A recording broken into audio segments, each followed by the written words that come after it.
You have the choice between 6 classes. You have the Tactical, the Assault, the Vanguard, the Bulwark, the Sniper, and the Heavy. Now this is a review build. It means all my progress previously has been reset. I've only really worked on the Sniper in this build. It also means that you probably should take what I am showing you, specifically the statistics, with a grain of salt, because this very well may change with balance updates, and it most likely will. So I'll give my advice, but I'll give a more holistic view. So each class has access to different weapons, they have access to a different perk tree, and they have access to different armor customizations. They have different trials. I haven't gone through them all just yet. And these give you specific rewards that help you further customize and further invest in your perk tree and into your weapons. For example, this bolt carbine here is almost up to the master crafted.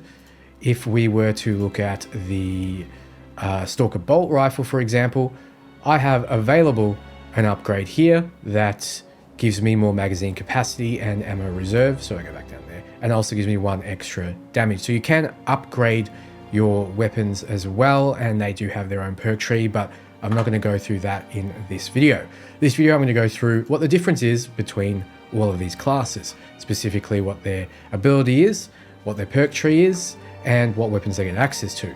So let's start with weapons. Firstly, the Tactical has the largest range of primary weapons they can equip. They have access to the auto bolt rifle, they have access to the bolt rifle, they have access to the heavy bolt rifle, the Stalker bolt rifle, the bolt carbine, the plasma incinerator, and the melter rifle. This is your fully automatic close range rifle. This is your fully automatic precision rifle with a scope that you can zoom in with so you can get better headshots, for example.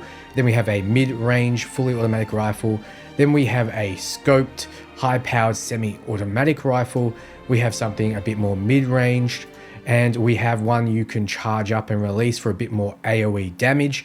And then we have your shotgun. This is very powerful and one of my faves. For the secondary weapon, we have just the standard bolt pistol on the Tactical class, and we also only have 1 choice of melee weapons. So they have a lot of choice of primary, but only 1 choice for the secondary and 1 choice for melee. But don't let that fool you, they still have the most options by far. The Assault doesn't have access to a primary weapon. They only have access to the standard bolt pistol and the heavy bolt pistol, and they have access to 3 melee weapons in the chainsword, the Thunder Hammer, and the Power Fist, and it's the only class as of this recording that gets access to the Thunder Hammer. Then we have the Vanguard. They have access to 3 primary weapons, the Instigator Bolt Carbine, the Oculus Bolt Carbine, and the Melter Rifle. The Instigator is more precision based with the scope, whereas the Oculus has a larger magazine but not quite as powerful. Then we have just the standard bolt pistol for the secondary, and 2 choices for the melee. You have the combat knife and you have the chain sword. Then we have the Bulwark. It also doesn't have access to a primary, it just has access to 2 secondaries. It's got the bolt pistol and it's got the plasma pistol. It's because they carry a shield around with them. They get access to 3 melee weapons. They get the chain sword, the power fist, and the power sword. The only class as of this recording that has access to the power sword. Then we have the Sniper. The Sniper has access to 4 primary weapons. It has the Stalker bolt rifle, which is a precision-based semi-automatic rifle. And then we have your standard sniper rifle in the bolt sniper rifle. Then we have something a bit more up close, a medium-range rapid-fire weapon close to an SMG. And then we have the more powerful sniper rifle, the Las Fusel. It takes a little bit to charge up before it fires off, but it does high damage, some of the highest in the game. Then we have access to only 1 secondary weapon in the bolt pistol. The Sniper also only has access to 1 melee weapon, the combat knife. Then we have the Heavy. The Heavy has no melee weapon, but has access to heavy weapons. The only class that can equip these 3 heavy weapons, the Heavy Bolter, the Heavy Plasma Incinerator, and the multi-melter. This is a souped up version of the melter, so it's a shotgun that does high damage at close range. Then we have your more medium range AoE high powered weapon, and then we have the heavy bolter, which is just put out as many bolts as you can as fast as you can. Then the heavy has access to the standard bolt pistol and the plasma pistol. I'm giving away a 4090, consoles, games and more. To enter, follow the Gleam link below and keep an eye out for the secret purple code in this video. So all of these 6 classes have a different amount of armor. The Tactical has 3, the Assault has 3, the Vanguard has 2, the Bulwark has 3, the Sniper has 2, and the Heavy has 3. So it's just the Sniper and the Vanguard that have less armor, and they make up for that with their perk tree and their ability and just what they can equip. So let's go over abilities. First is the Tactical's All-Spec Scan. It scans an area, and in that AoE, enemies are revealed. So if it's an enemy like the Lictor that goes stealth, they will be revealed for a period of time. Also, the enemy's hit will take bonus damage. It seems almost like double damage. So as of right now, I think the All-Spec Scan is extremely powerful. You really notice it when you don't have a tactical on your team, because this really does influence how quickly you can take down some of those high priority targets. So right now, I think tactical is one of the better classes, and you definitely appreciate having them on your team. Then we have the Assault. They get access to the jump pack, as you can see on the back here. The jump pack lets them get up into the air and then slam down or hover and assault them with the heavy bolt pistol. I usually use the heavy bolt pistol just because it does a bit more damage, even though it has less ammo. So this ability just makes them more mobile, able to get in there and really start doing some melee damage, because as you can see, they don't have their primary weapon. So you will be using the bolt pistol to pepper enemies and then fly on in and use your thunder hammer or use your power fists to do a lot of damage up close. Then we have the Vanguard. Similar to the Assault, they want to be using their ability to get into the fray and do a lot of damage. However, their grapnel launcher has 2 charges and allows you to maneuver around the battlefield, so you can use it on a smaller enemy to get out of a sticky situation, or use it on a big enemy to do high damage and get up in their face and start hitting them. So it is a lot more versatile than the Assault's jump pack, and you seem to have it up a lot more often, which is why their armor class is slightly lower. Though they do get access to primary weapons, they seem to sit more in the medium range with these two, and obviously up close with the melter rifle. I found myself enjoying the melter rifle a lot more, just because with the grapnel launcher, you're able to get up close and really utilize how powerful this weapon is. It's a really strong weapon. I can't overstate that. Then we have the Bulwark. It has Chapter Banner, which restores armor to all squad mates within its area of effect. So you put it down and squad mates will start restoring their armor. They don't restore their health though. So in the perk tree, you can upgrade that different ways, but we'll go through that soon. Their main deal is use that shield, block a lot of damage, get up in enemies' faces and make sure you absorb damage for your team. So that's the Bulwark. Then we have the Sniper. They can go stealth. Think of it like Mass Effect's Infiltrator class. They can go stealth, and then the attack you use to break that stealth will get bonus damage. So they have a way of getting out of sticky situations or into them if you like using the SMG, for example, or like using your combat knife, which doesn't have a lot of AoE, but does a lot of damage to individual targets. So it very much suits this class, who is all about picking off high priority targets and not really dealing with the crowd control. The ones good at dealing with crowd control are the Heavy. You've also got your Assault and the Tactical. I would say those are the top 3, but the Bulwark can really take care of a lot of enemies at once and absorb the damage. And with the Power Sword, you can switch its mode and use an AoE attack to clear out mobs as well, so they're no pushovers. But the Sniper definitely struggles with big crowds, and the Vanguard isn't too far behind because they don't have a lot of armor and they don't really have anything beyond the melter rifle for really dealing with those crowds. So then we have the Heavy. They have Iron Halo. This keeps them safe from ranged attacks in the front of them. They put up this little barrier, and it does keep their teammates safe as well. So they're good at protecting against range damage, but the Bulwark is good at protecting against mobs of enemies or enemies that rely on melee. So those are the 6 classes abilities, so you can kind of see where they're leaning into. Let's go through their perk trees. First up is the Tactical. You'll notice here that we unlock perks starting from the top left. going all the way right, and then going down to the middle row, and all the way right again, and then down to the bottom row, and finishing off with the signature mark for death. Now, that doesn't mean that this is the most powerful, it just means this is the order which you unlock them. Like you can see in the sniper ability tree here, you can only have one of each row active. So if I unlock block break and melee mastery, I can only pick one to have active at any time. So you do have to make a choice between 3 skills in each row. So starting with the tactical, we have balanced distribution. Your primary weapon deals 10% more damage, but your secondary deals 10% less damage. Now, with the tactical, they have a lot of options with their primary weapon. So this is actually one of the classes where you want to be using your primary weapon a lot more, because you tend to run out of ammo less with the tactical than you do with, say, the heavy, where they will need to rely on their secondary a bit more than you. So this actually benefits you quite a bit. Then we have Plasma Boost. When the Plasma Incinerator is 50% overheated, its damage is increased by 30%. So you have that risk reward factor with the Plasma Incinerator. Then you have Kraken Penetrator rounds. Your bolt weapons penetrate 1 more enemy, and you have a lot of bolt weapon choices with the tactical, as you saw before. Then we have, after a perfectly timed dodge, you do not lose control upon taking heavy hits, and you cannot be knocked back for 5 seconds. This is very valuable too, and you'll know when you play on the harder difficulties how valuable it can be.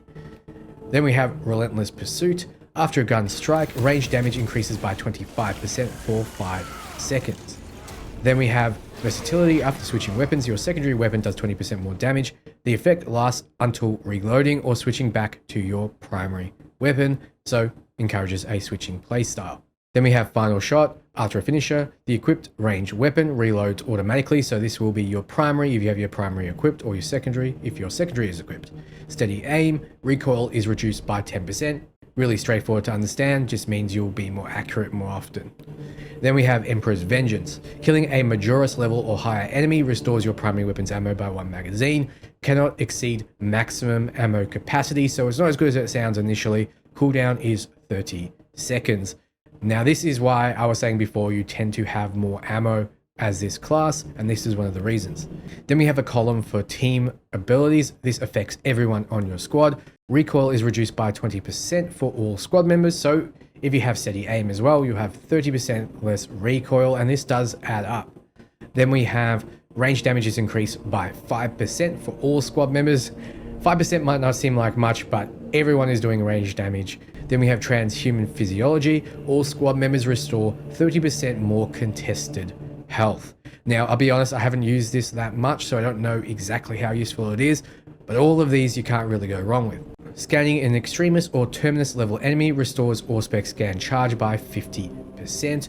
Quite good. It means you can keep that up as often as possible, and Auspex Scan is amazing, guys. It's really a good ability. Then we have Priority Targeting. The mark from Auspex Scan lasts 8 seconds longer. The base is 8, so you'll be at 16. But Auspex Scan ignores Minoris enemies. This is not a problem at all because those enemies are easy to kill. You really want to take out the high priority targets, so having it last longer is very valuable. Then we have Target Lock. Enemies marked by Auspex Scan take 25% more equipment damage. Moving on, we have Battle Focus. A perfectly timed parry gives the parried enemy a mark from Auspex Scan. Once again, very good. Improved Efficiency. Scanning 20 enemies with 1 Auspex Scan restores equipment charge by 1. It's very powerful if you can get it off, but I very rarely could clump together 20 enemies, so I didn't find it as useful as the Battle Focus. Then we have Precise Calibrations. Enemies marked by Auspex Scan take an additional 75% damage, but Auspex Scan's radius is reduced by 25%. That's a lot of damage, 75%. So if you're really good at targeting this, this is a really good skill. Then we have Close Targeting. When Auspex Scan is in cooldown, melee damage is increased by 50% against Minoris enemies. So this is just the trash, basically. So you'll be able to clear trash a lot faster. Enemies marked by Auspex Scan take an additional 100% damage, but the mark's duration is reduced to 4 seconds. So if you have a sniper on your team, scan something and snipe them, and you'll one-hit them in a lot of cases. So this is very good if you have a very coordinated team, but otherwise, not so much. Then we have concentrated fire. Enemies marked by Auspex scan take an additional 100% damage, but they lose the mark when they leave the scanned area. So this is a lot of damage, but it creates an area where you want enemies to stay in. So if you're in melee a lot, then this is very good.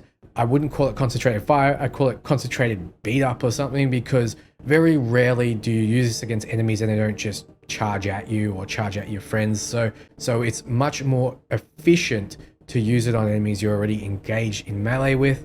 They'll stay in the area, you'll do 100% more damage, and you'll clear them out super quickly. Like, I can't overstate how much more damage they take from this scan. It is ridiculous. Then we have the signature column. We have signal jammer. Enemies marked by Auspex scan cannot call for reinforcements, so you can just wait till they start calling out. If you can't shoot them and disrupt them calling for reinforcements, you can use the scan and it will instantly disrupt them. It's useful, but not as useful as the other two I've found, but it could be balanced by the time you see this. Radiating impact. A melee finisher additionally deals significant area of effect damage. The cooldown is 90 seconds. It's a very long cooldown, but you do clear a lot of trash with this. This may save your butt a few times, and when it does, you're not going to want to go back to signal jammer. Last but not least, we have marked for death. A headshot will instantly kill a Majoris or Extremis level enemy marked by Auspex scan. Cooldown is 2 minutes or 120 seconds. So a headshot instantly killing a Majoris or Extremis level enemy is really, really valuable. So if you like clearing trash, radiating impact. If you like clearing the high priority targets, marked for death. This is what I stuck with because it is really, really good. Clearing out a priority target is immeasurably important in higher difficulties where 1 or 2 hits can really ruin your day. So that's the Tacticals perk tree. Let's have a quick look at its armor. And there'll be a lot more by the time you get your hands on the game. Next, we have the Assault. Now, the first is Winged Fury. Damage from melee attacks executed while sprinting or dashing increases by 25%. With the Thunder Hammer, you have a sprint attack, so I noticed this increasing its damage quite a lot. You have Overcharge. Damage of charge attacks increases by 15%. Almost all of your attacks with your 3 weapons, let me just have a quick look to double. Yep, all of these have some form of charging, so everything that you can have equipped will benefit from this. Then we have Armor Reinforcement. Non-finisher gun strikes also restore armor, and this does actually pay off quite a lot because you're going to be in melee more often than not as this class, and you will be taking damage, so being able to restore that armor is very valuable. Then we have Auxiliary Arsenal. Secondary weapons damage increases by 15%. You only have access to a secondary, so this really does help you a lot. You might be thinking with an assault, I just never use my range. You do. You use it a lot. So this increases your damage in a lot of situations by just 15% because you won't have the option to melee. Then we have Retribution. After you're grabbed or knocked back, you deal 15% more melee damage for 15 seconds. Makes sense. Consecutive Execution. Killing 15 enemies in rapid succession restores equipment charge by 1. Cooldown is 180 seconds. Killing 15 enemies in rapid succession isn't actually that hard, and restoring your equipment charge by 1 is very valuable, which is why it has that cooldown. If it didn't have that cooldown, this would be a lot more valuable, but I just stuck with this. It's boring, but it just makes you do more. By the time you get your hands on it, maybe this has all changed, but I just found this to be cool. Then we have Perseverance. While performing charge attacks, you do not lose concentration upon taking heavy hits, and you cannot be knocked back. You don't want to be taking hits on higher difficulties. This is valuable in lower difficulties because you can get off a big charge and do a lot of damage and clear a Majoris enemy, but really you don't want to be taking hits, so doesn't really pay off. Knowledge of the enemy. Melee damage increases by 15% against Majoris or Extremis level enemies. Extremely valuable, much more than this. I'm just going to flat out say it. I usually won't commit to something like that, but knowledge of the enemy is just better. Then we have enemies hit by melee attacks take 10% more damage for 3 seconds. Act of Attrition. Enemies hit by melee attacks take 10% more damage for 3 seconds. This is 10% more damage from everything. So from barrels exploding in the background, from your friends, from everything. So this is very valuable as well. Then we have your team column. Squad cohesion. All squad members' abilities recharge 10% faster. Very valuable because abilities are quite powerful. Like if you have a tactical on your team with Auspex Scan, you want that up more often. So having it up 10% more is very valuable. However, they also have strategic strikes. All squad members deal 20% more melee damage against Terminus level enemies. Also very valuable, but not if you have a heavy on your team. Then we have proven efficiency. All squad members deal 50% more gun strike damage. That's when you perfect dodge or perfect parry, and then you follow up with a gun attack by pressing your left click or by pressing your primary fire trigger.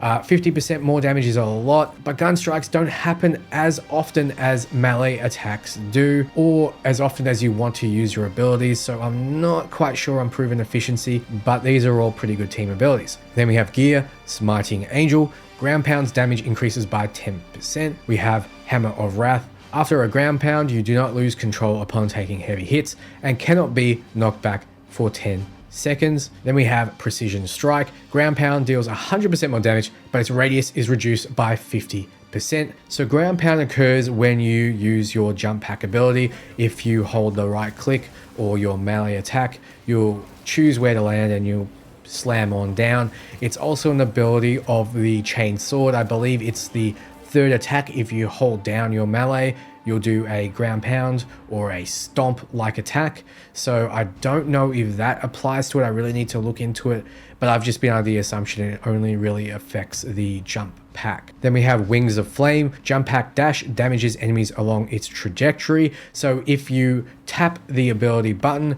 you'll do a dash with the jump pack. You won't fly into the air like you do if you hold down the button, and this will just deal damage to enemies along its path. Then we have Maneuverability. Jump pack recharges 20% faster. I really like this because I love using the jump pack. And then we have Zealous Blow. A ground pound kill restores jump pack charge by 10%. To kill them, you actually have to have them low or be on a lower difficulty against the Minoris enemies or the little trash mobs or the little humans that run around. So it restores the jump pack charge by 10%. It's not a whole lot considering you need to actually kill something to get it. So I just prefer having a 20% faster recharge is much better. Though this does restore 10% for every kill. So if you kill 5 things, you've restored it by 50%. Quick maths. Then we have Pride in Duty. After a finisher, ground pound deals 25% more damage for 10 seconds. So you do a finisher, you jump up into the air, you do the ground pound, you do 25% more damage. Then we have Diligence. A fully prepared ground pound deals 20% more damage, but preparation time increases by 25%.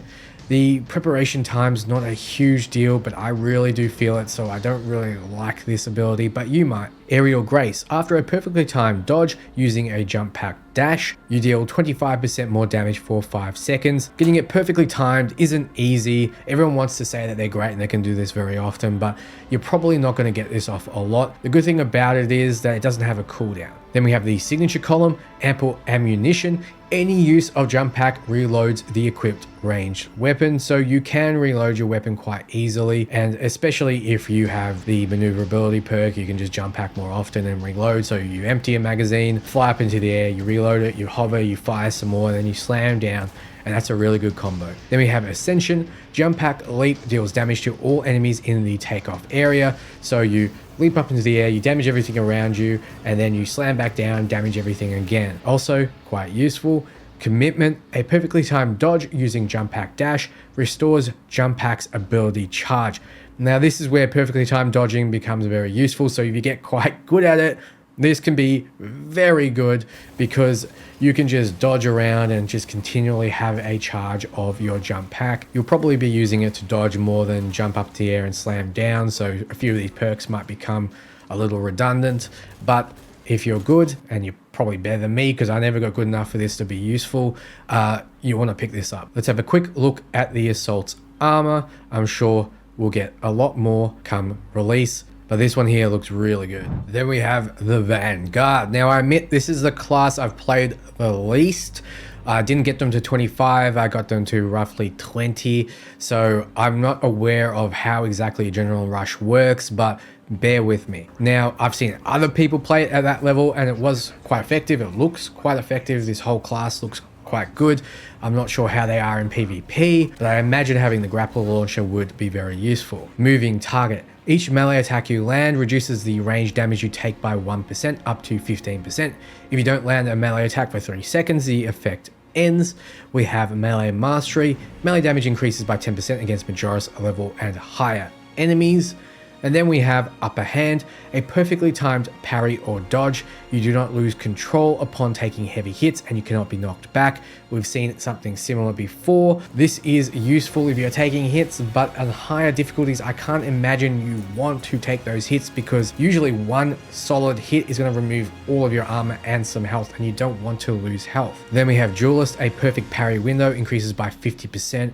This is really useful. Perfect parry windows are quite narrow unless you have a fencing melee weapon, which is a type of melee weapon I can quickly show you. So we have balanced defense here, but there is a fencing version and a block version. Block means you don't have a parry window. Fencing means you have a increased parry window, and balanced means it's just normal. So different versions here will be different. This one here is block, this one here is block as well, and this one here, the Drogos Reclamation, is a fencing version. So jumping back into the perk tree, we have close combat focus. You take 20% less melee damage, but 10% more range damage. Now, I find more often than not you die to melee damage, so 10% more range damage isn't as bad as taking 20% more melee damage. So taking 10% more range damage isn't as bad as taking 10% more melee damage. So 20% less melee damage is quite useful for not much of a trade-off. Then we have conviction. The moment your armor is fully depleted, you take 10% less health damage for 10 seconds. And this doesn't have a cooldown. So in a lot of situations, this would help you against a swarm of enemies or some high priority targets hitting you for a lot of damage. Retribution, after you're grabbed or knocked back, you deal 20% more melee damage for 10 seconds. Then we have consecutive execution. Killing 10 enemies in rapid succession restores equipment charge by 1. Cooldown is 180 seconds. It probably needs that cooldown because restoring equipment charge by 1 for only killing 10 enemies in rapid succession, that's very easy to do. Then we have honed reactions. When your health is less than 50%, your perfect dodge window is doubled. Very useful. Then we have the team column, melee champion. All squad members deal 15% more melee damage. This is super useful. If it's you and an assault, you're just going to be grappling and stomping in and doing a ton of melee damage. Very, very valuable unless you have a heavy on your team, because they don't really use melee that often. Then we have unmatched zeal. Melee finishes of extremist enemies additionally restore a small amount of health for any squad member. Then we have inner fire. All squad members can restore ability charge by 15% by performing finishes. What this ends up doing is making everyone just compete for the finishes, which isn't the kind of gameplay you want. So generally speaking, melee champion's the way to go. Restless fortitude. After a diving kick, you take 10% less range damage for 10 seconds. Then we have diving kick additionally deals damage in a 5-meter radius, turning grapnel launcher into an AoE ability, which is really nice. Then we have diving kick additionally deals a small amount of damage to enemies along the way to the grapnel launcher's target. I found that this occurs more often than I thought it would, because you lock onto something and enemies start swarming you, so you end up going through them. It does happen quite a lot. So zone of impact is next. Performing a finisher with the grapnel launcher deals a small amount of damage to enemies nearby. Not so useful because it is quite a small amount. Tenacity. After killing 10 enemies in rapid succession, diving kick's damage increases by 25% for 10 seconds. The cooldown is 30 seconds. Doesn't seem so good, but it does combo with consecutive execution. Then we have combat readiness. Grapnel launcher recharges 20% faster. I find this much more useful because you'll have it up more often. Then we have the signatures. Performing a finisher with the grapnel launcher restores its charge. Really good. You can zip around, something needs finishing, boom, you've got a charge. It's basically a free grapnel launcher and reposition at the same time. Then we have Emperor's Blessing. Taking lethal damage restores all armor instead of incapacitating you. Cooldown is 180 seconds. It's not actually that long for a free second of life. This is very, very, very useful in higher difficulties. Then we have Adrenaline Rush. Melee kills of Majoris or higher enemies restore health by 1 1%. It's not that much. 1% is nothing. You're not going to notice this. This is where you want to be, or even this, depending on how you like to play. So that is the Vanguard. Let's have a quick look at their armor. They have the chaplain kind of look to them with this one here. Then we have the Bulwark. We have Conviction. When your armor is fully depleted, you take 25% less health damage for 5 seconds. No cooldown on this. Very, very useful. Makes you a lot more tanky. Intimidating aura. A perfectly timed parry deals area of effect damage within a 5-meter radius. If you're very good at parrying, this is quite useful. Then we have forward momentum. After a shield bash, melee damage increases by 25% for 5 seconds.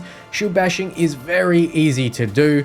You just hold block, which is your parry button, and then press melee and you knock everything back, kind of like you do in Vermintide or Dark Tide. And this just increases your damage by 25% for 5 seconds and will just refresh when you do it again. So very, very useful. You just basically get 25% more melee damage at all times. Then we have Armor of Contempt. When you block a range attack, enemies within a 10-meter radius take the damage instead. This is a Thorns effect, very, very useful. Then we have Shock and Awe. Enemies in a shock area take 25% more damage. Shock is from a shock grenade. It'll be like an electric effect along the ground. It's really, really powerful. It doesn't happen often because you can only get 2 shock grenades at a time, as in you can only hold 2 shock grenades. But there is this ability up here. A perfectly timed parry creates a shock area for 5 seconds. The cooldown is 30 seconds, but this is really good if you do combo it with this and with the signature emergency countermeasure. When your armor is depleted, a reserve shock grenade automatically detonates at your position.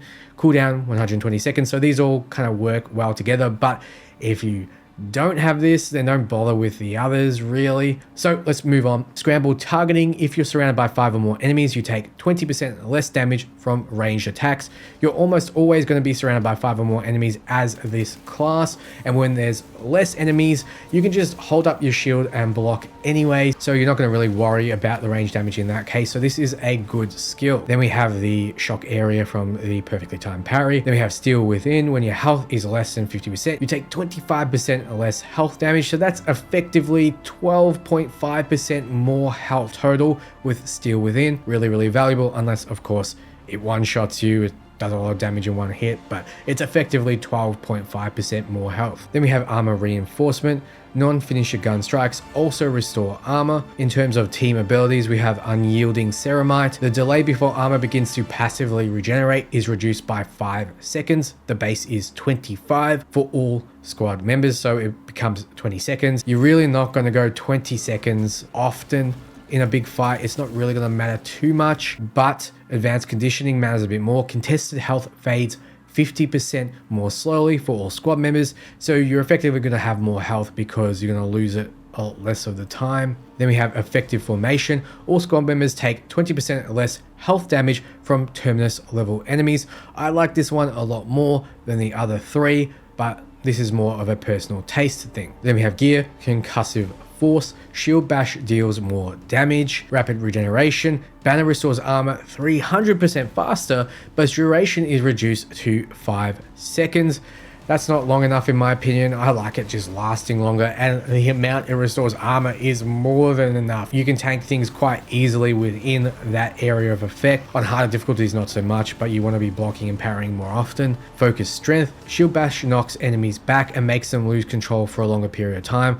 This is one I usually have, which is why I always assume that Shield Bash is going to knock back. It's really useful and it feels really good when you do it. Then we have Purity of Purpose. The banner deals a small amount of damage over time to enemies within its area of effect. It is a small amount, but every little bit helps. Then we have Merciless Resolve. After a Shield Bash, you do not lose control upon taking heavy hits, and you cannot be knocked back for 5 seconds. Then we have Invigorating Icon. When the banner is activated, all squad members regain maximum contested health. This just gives them back the health they have lost from being hit before it slowly degenerates. So if you perfectly time it, you're not going to be able to see their contested health, but if you perfectly time it with your squad mates, you're going to restore a lot of their health for them, which is very useful. Rejuvenating effect. When the banner is activated, it revives incapacitated squad mates within its area of effect. This is really good because in a lot of cases, you just can't sit there and resurrect someone unless you have a sniper and they can do it quite easily. You can't just do that while you're being attacked. So you just put down your banner, everyone comes back up, and you basically survive being wiped. Really nice. Glory Shield. All squad members within the banner's area of effect take 10% less damage. It is useful taking less damage, but I find this more useful on the higher difficulties. Then we have Inspiration. All squad members within the banner's area of effect deal 10% more damage.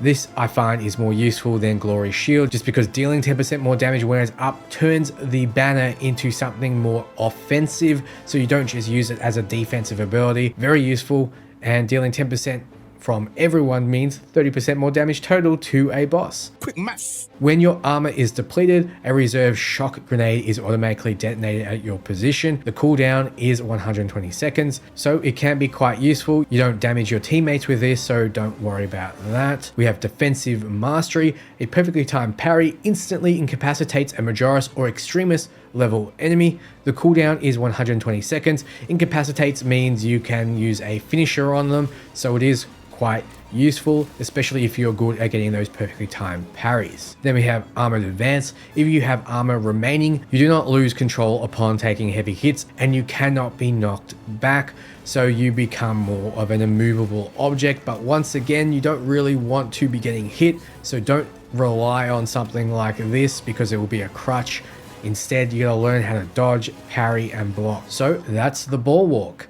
Let's have a quick look at the armor sets that we have available right now. Very, very cool. Next, we have the Sniper. First is Block Break. Shots against blocking or shielded enemies deal 25% of normal range damage. This means you can damage them. So if they put up their shield or they put up their twin swords and start blocking your damage, you can still deal damage, and that is very useful because I hate those guys. Then we have Melee Mastery. Melee damage increases by 10% against Majoris level or higher, and this is where you want to be using your melee because your melee attacks only really hit 1 or 2 targets. It doesn't have a big AoE sweep, so it actually does pay off quite a lot. Then we have Medicae Adept. You revive squad members 30% faster, and it's really easy to do so as a sniper. You have a few perks that let you do that better, and you have Camo Cloak, and Camo Cloak makes it so you can just go invisible, revive someone, and not be bothered while you're doing it. Then we have High Capacity. The maximum amount of ammo you can carry is increased by 10%. If you're always running out of ammo, this is very useful. Then we have Vantage Point. Remaining stationary for 2 seconds increases your primary weapon's damage by 20%. Remaining stationary is death in a lot of cases, but as a sniper, you'll be sitting back, you'll be using your sniper rifle, so this can be really useful, and in a lot of cases it's just going to make your sniping do 20% more damage. Then we have Adaptability. Reloading while having low ammo increases melee damage by 15% for 5 seconds.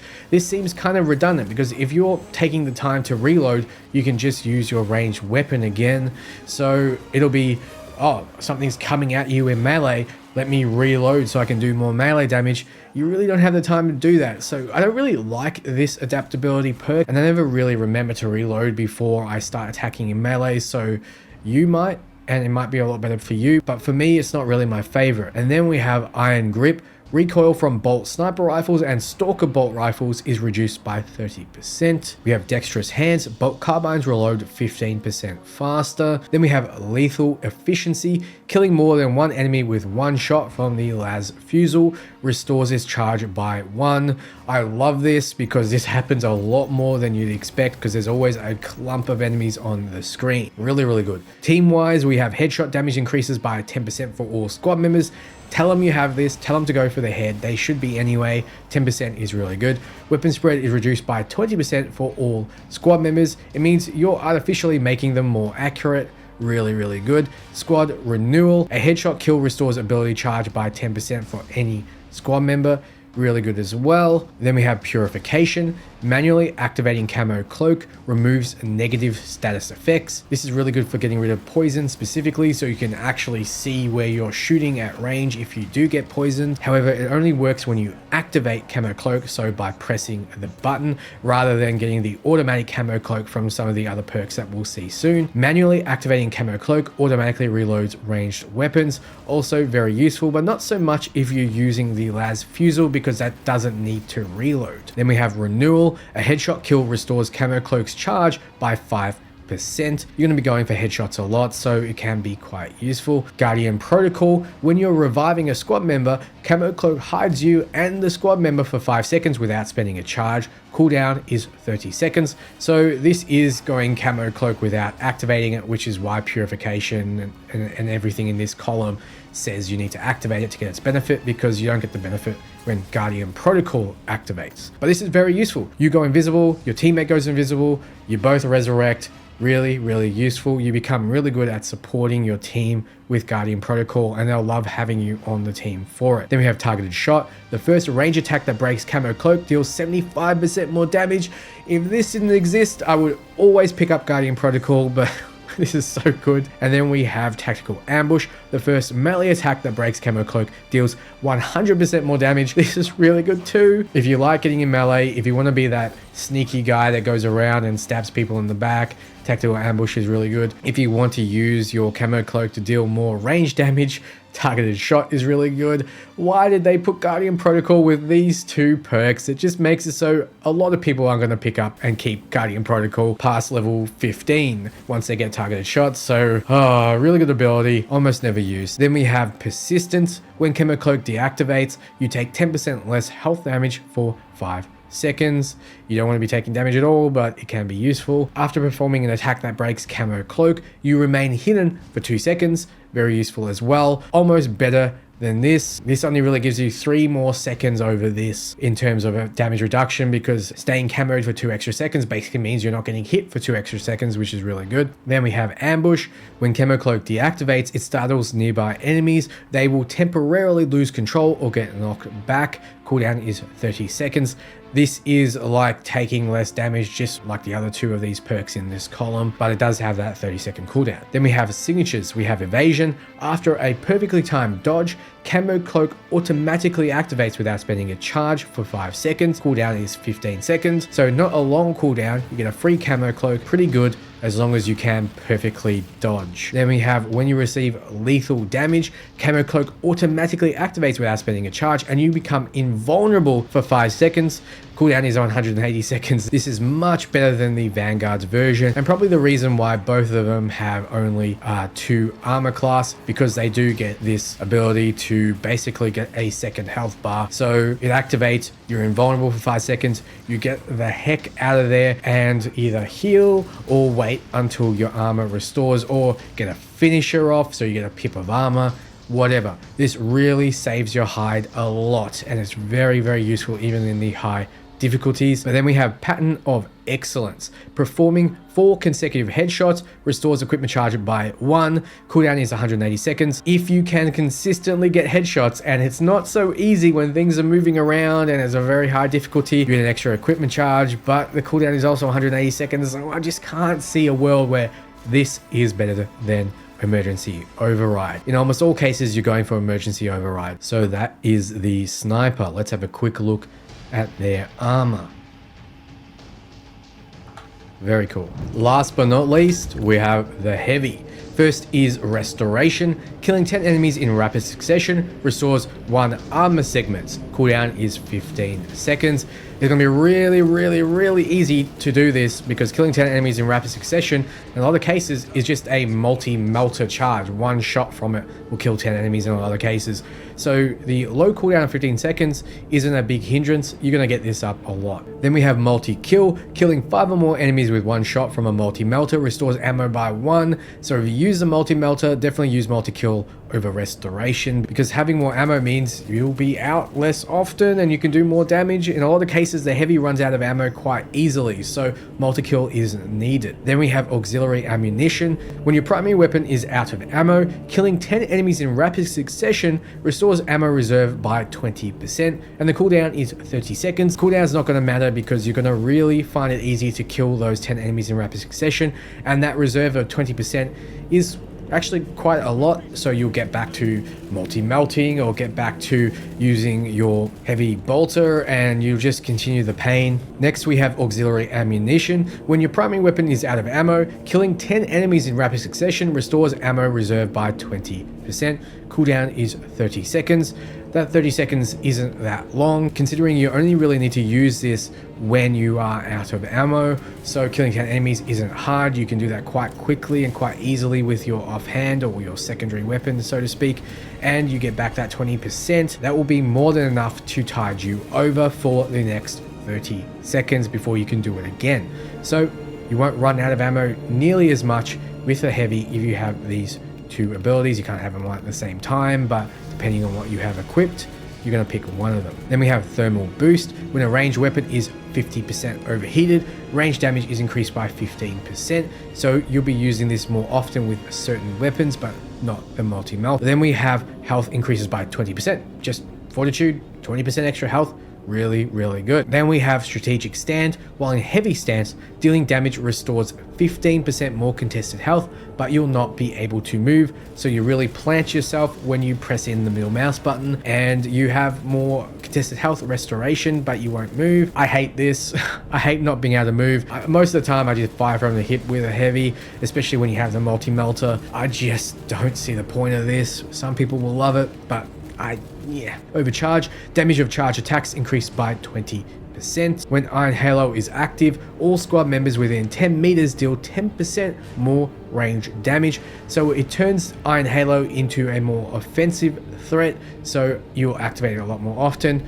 10% is a lot. After switching weapons, your secondary weapon does 20% more damage. The effect lasts until reloading or switching back to your primary weapon. This works well with this because when you're out of ammo, you need to switch to your secondary and get those 10 kills in rapid succession, so they work well together. Encompassing Aegis, all squad members take 20% less damage from ranged attacks. I shouldn't need to explain to you why taking 20% less damage from ranged attacks is useful. Ammo capacity for all squad members increases by 25%. I love this because having 25% extra ammo is really valuable, especially on the heavy, but all squad mates will appreciate it. Then we have reviving a squad member restores them to full health. I don't like this as much because as a heavy, you want to be doing damage, you want to be sitting back. Yes, that means you often will have to run in and help your assault teammate who's just taken lethal, but reviving him to full health, not as useful as having 25% extra ammo in my opinion, but that could change. Adamant Will, after Iron Halo deactivates, you take 20% less health damage for 5 seconds. Consecutive execution, killing 10 enemies within rapid succession restores equipment charge.